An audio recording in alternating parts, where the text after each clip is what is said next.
আসসালামু আলাইকুম। ফেরদৌস গার্ডেনের পক্ষ থেকে সবাইকে মিয়াজাকি আমের ফ্লাওয়ারিংয়ের শুভেচ্ছা। সম্মানিত ভিউয়ার্স, আপনারা এটা সাধারণ কোনো আমের ফ্লাওয়ারিং দেখতেছেন না, এটা হচ্ছে জাপানের সেই আলোচিত সমালোচিত আমের ফ্লাওয়ারিং। এটা আরেকটা বিকল্প নাম আছে, এটাকে জাপানিরা তায়ানো তামাগুও বলে, আবার এটার ইংরেজিতে বলা হয় ইক অফ দ্য সান। আর আমাদের বাংলাদেশে কৃষি গবেষণা ইনস্টিটিউটের তারা নাম দিয়েছে সূর্যের ডিম। তো সম্মানিত ভিউয়ার্স, সাথে থাকুন। সম্মানিত ভিউয়ার্স, আমার এটা 10 বছর বয়সের একটা রুফালি আম গাছ ছিল। আপনারা যারা জানেন তারা তো অল্পতে বুঝে যাবেন। কেডি পাঠকের মতো রুফালি আম কিন্তু খেতে অনেক সুস্বাদু, নিঃসন্দেহে, তাতে কোনো সন্দেহ নাই। কিন্তু যাদের কাছে অতিরিক্ত মাত্রায় রুফালি আমের বাগান আছে অথবা বাড়ির আঙিনে অতিরিক্ত মাত্রায় গাছ আছে, তারা কিন্তু ক্ষতিগ্রস্ত। কারণ এই রুফালি আম যখন সিজনের সময় বাজারে নিয়ে যাওয়া হয়, তখন কিন্তু এই রুফালি আমের কোনো মূল্য নাই বললেই চলে। যেমন 40 কেজি আমের দাম 600 টাকা 500 টাকা বেচতে হয় সময়ের ব্যবধানে, ঠিক আছে। তো সব দিকে মিলাতে গেলে মানে এই আমের অর্থাৎ সিজনের সময় বেলু না বললেই চলে। তখন আমি এগুলার থেকে বিরক্ত হয়ে ত্যক্ত হয়ে আমি এই গাছটাকে কেটে দিয়েছি। কাটার পর আমি এটাতে সম্পূর্ণ ভিআইপি লেভেলের আম সেট করেছি। তার মধ্যে আমি এটা টপ ওয়ার্কিং করেছি 2 বছর হয়েছে। এর আগে একবার ফ্লাওয়ারিং হয়েছিল, আমি কিন্তু ফ্লাওয়ারিংটা ভেঙে দিয়েছি গাছটা সবল হওয়ার জন্য, গুরুত্বের দিকে যাওয়ার জন্য। তো আলহামদুলিল্লাহ, আজকে জানুয়ারি মাসের ধরেন না 15 তারিখের পর হয়েছে কাঙ্ক্ষিতভাবে, আমার তারিখটা আজকে এই মুহূর্তে জানা নাই। তো এটাতে ফ্লাওয়ারিং চলে আসছে। তা আপনারা যেটা দেখছেন ওইটা হচ্ছে মিয়াজাকি আমের ফ্লাওয়ারিং, আর এটা যেটা দেখতেছেন এটা হচ্ছে আমেরিকান সেই বিখ্যাত রেড পালমার। কারণ আমি এই গাছটার মধ্যে যত রকমের লাল আম আছে, আসলে লাল আম তো অনেক আছে, এতগুলো তো আর সংগ্রহ করতে পারিনি, যতটুকু আমি পেরেছি। যেমন জাপানের সেই মিয়াজাকি, আমেরিকান রেড পালমার, তারপরে থাইল্যান্ডের বিখ্যাত চিয়াংমাই, তারপরে কিং অফ চাকাপাত, ঠিক আছে। তো আমি এটাতে মিয়াজাকি সেট করেছি, চাকাপাত সেট করেছি, চিয়াংমাই সেট করেছি। কিন্তু পালমারটা আমি গ্রেফটিং করছিলাম, কোনো না কোনো মিস্টেকের কারণে আমার এই গ্রেফটিংটা সফল হয় নাই। তো সেই কারণে আমি ওই ডালটাকে একটু বাড়ার জন্য সুযোগ দিয়েছি। যখন বাড়া সফল হয়েছে, আমার কাঙ্ক্ষিত পর্যায়ে পৌঁছে গেছে, তখন আমি এটাকে আবার কেটে আবার ওই যে আমেরিকান রেড পালমার আমি কি টপ ওয়ার্কিং করেছি। এই দেখেন আপনারা সফল হয়ে গেছে, কী সুন্দরভাবে বের হচ্ছে। তখন আমার এই গাছটাতে এখন পুরোগুলো লাল জাতের আম সেট হয়ে গেছে। যেমন 1 নম্বরে মিয়াজাকি, এরপরে থাইল্যান্ডের সে বিখ্যাত কিং অফ চাকাপাত, তারপরে থাইল্যান্ডের সে বিখ্যাত চিয়াংমাই এবং আমেরিকার রেড পালমার। তার মানে এই গাছটাতে এখন 4 জাতের লাল আম সেট করতে পেরেছি আমি। আপনারা বিশ্বাস করবেন না, আমি একটু করে আপনাদেরকে গাছের গঠনাকৃতিতে দেখানোর চেষ্টা করতেছি। সম্মানিত ভিউয়ার্স, এখানে একটা কথা না বললেই নয়, আমার কাছে কিন্তু এরকম টপ ওয়ার্কিং করা অনেক গাছ। আবার অনেকে হয়তো মনে করতে পারেন আমি একটা গাছকে বারবার অ্যাগেন করে দেখাচ্ছি, এটা কোশ্চিনকালও আমি এরকম করব না, ঠিক আছে। কারণ আমার কাছে 1-2টা গাছ তো আর নয়। আমি একদিন পুরো বাগানের ভিডিওটা আপনাদের জন্য দেব, যখন আম ধরবে, আল্লাহ যদি আমাকে হায়াতে বাঁচা রাখে, তখন আপনারা বুঝতে পারবেন আমার কতটুক সত্যতা আছে আমার কথার মধ্যে। তো সম্মানিত ভিউয়ার্স, সাথে থাকুন। এই দেখেন সম্মানিত ভিউয়ার্স, আপনাদেরকে আমি গাছের কাণ্ডটা দেখাচ্ছি।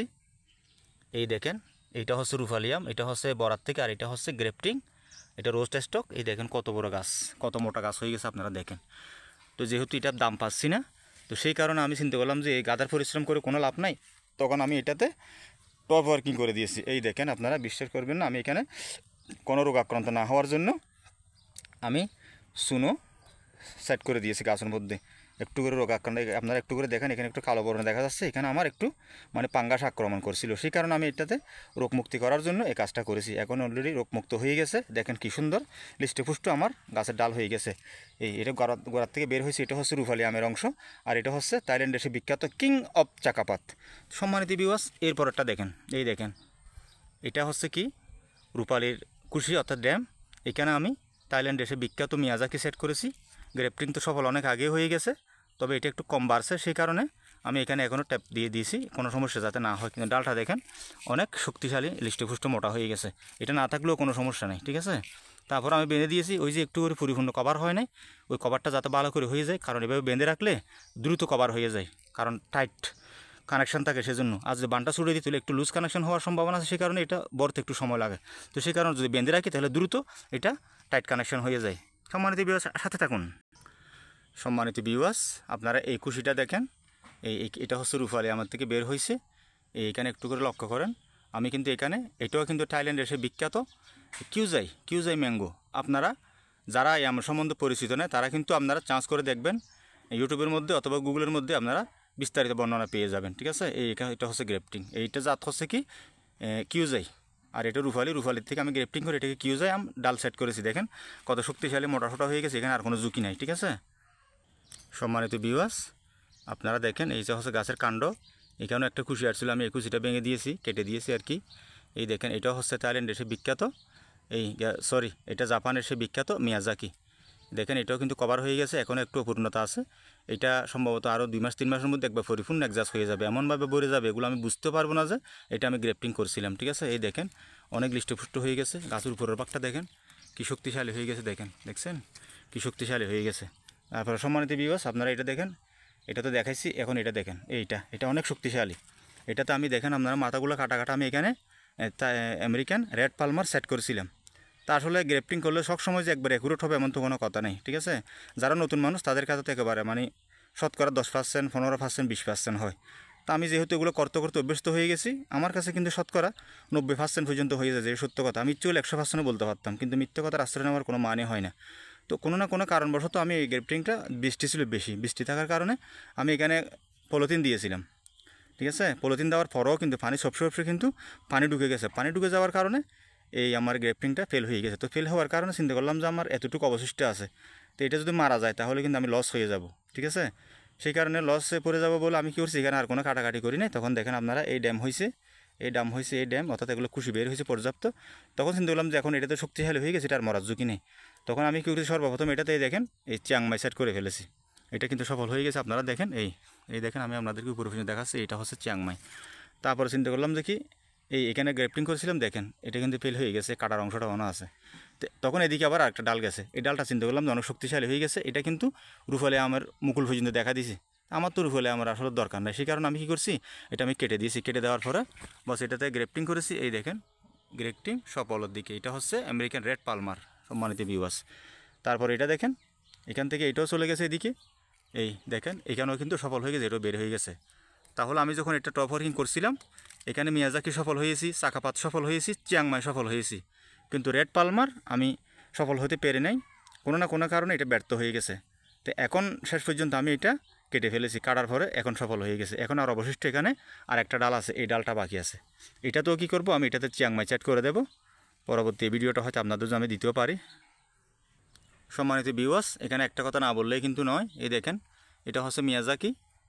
আবার এখানে পাশে দেখেন এটাতেও কিন্তু আমি গ্রেফটিং করেছি। এটাতে গ্রেফটিং করেছি কি, এটা হচ্ছে সে আমাদের দেশের যে আরেকটা নাম আছে না 12 মাসি, এটাকে অনেকে 11 ম্যাঙ্গো বলে, আবার অনেকে এটা 12-11 বলে। 12-11 বললে কিন্তু অনেকজনের চিনে, তো সেই কারণে আমি এটাতে 12-11 সেট করে দিয়েছি। দেখেন কি সুন্দর ডাল হয়ে গেছে, এটাতে কোনো আর ঝুঁকি নেই, এটা ফ্লাওয়ারিং বের হচ্ছে।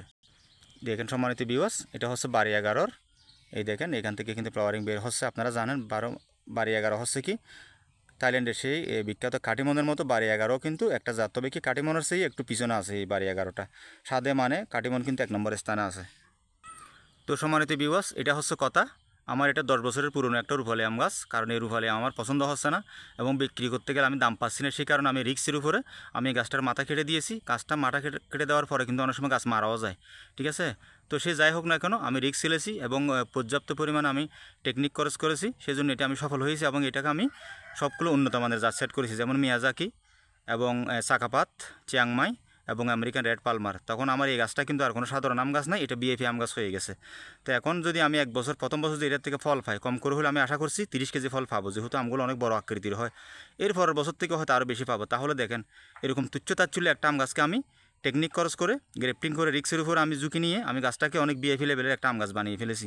তাহলে এই আম গাছটার মূল্য এখন আপনারা বলেন কত হবে? আমার মনে হয় অন্তত এই আম গাছটার আসলে মূল্য দিয়ে হিসেব করা যাবে না। ঠিক আছে কারণ এটা প্রতি বছর যে ধারাবাহিকভাবে আম দেয়, এক বছর অন্তত একটা গাছ থেকে কম করে হইলেও কি আমি 10,000 টাকার আম বের করতে পারবো, এটা আমি একবার সর্বনিম্নটা বলেছি।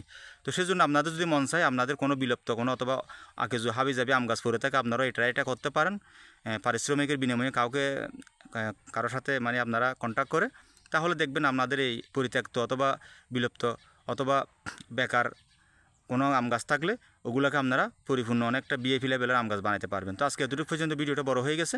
সবাই ভালো থাকবেন। আসসালামু আলাইকুম রহমতুল্লাহ বরকাতুহু। খুদা হাফেজ।